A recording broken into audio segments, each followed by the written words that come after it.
There's a lady who's short, all that glitters is gold, and she's buying a stairway to heaven.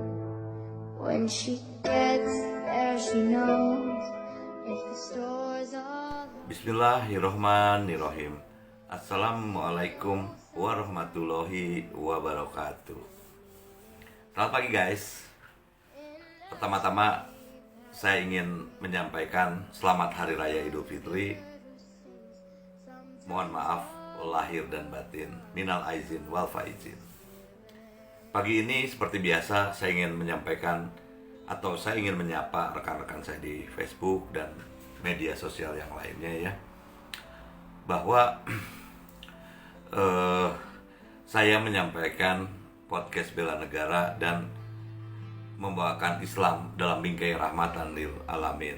Oke guys, akhir-akhir ini kita seperti kita tahu, kita banyak sekali melihat kondisi yang sangat rumit ya di negeri ini terutama ya.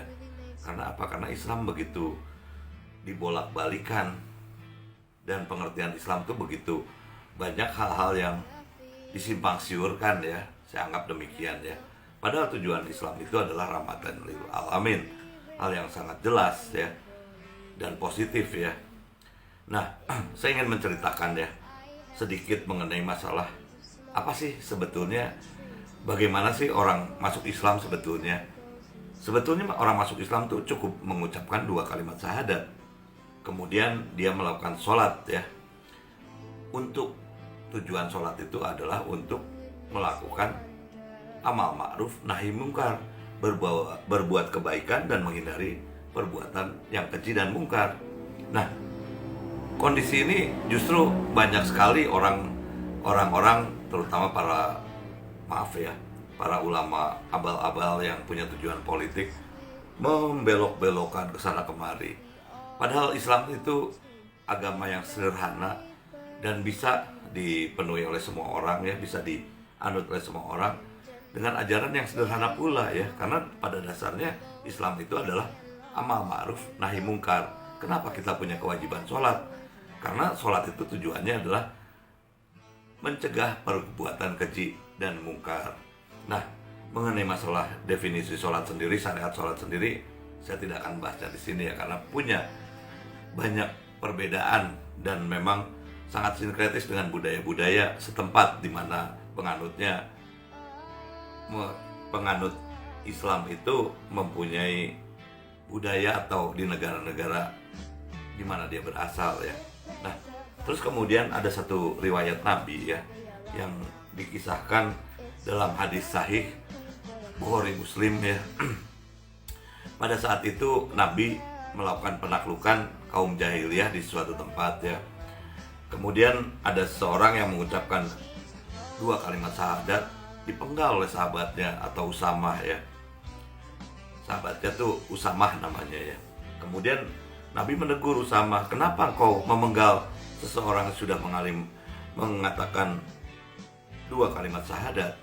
Usamah mengatakan dia mengucapkan 2 kalimat syahadat hanya untuk berpura-pura ya Rasulullah, hanya karena dia takut mati. Rasulullah kemudian menegur dan menghukum keras ya kepada Usamah.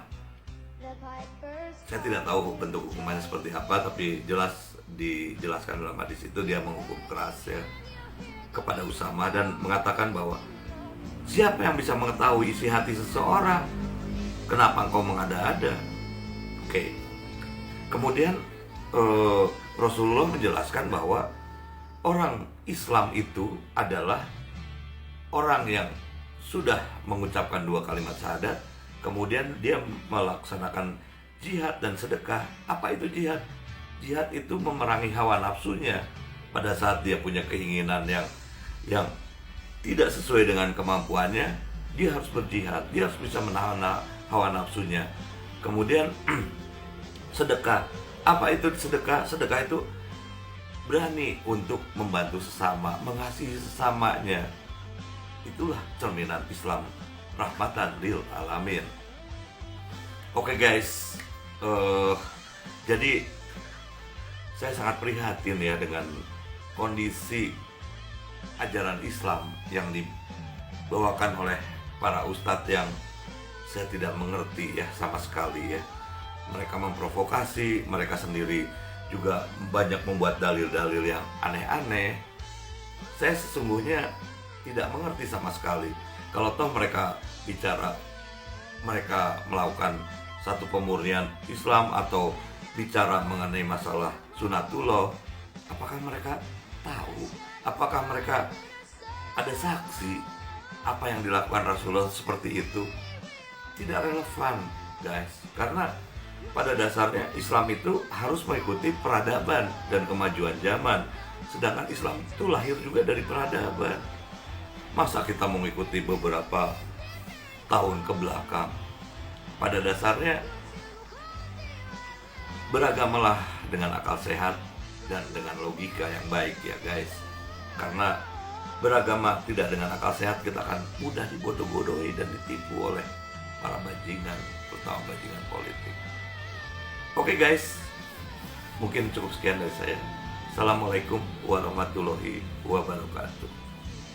Salam bela negara.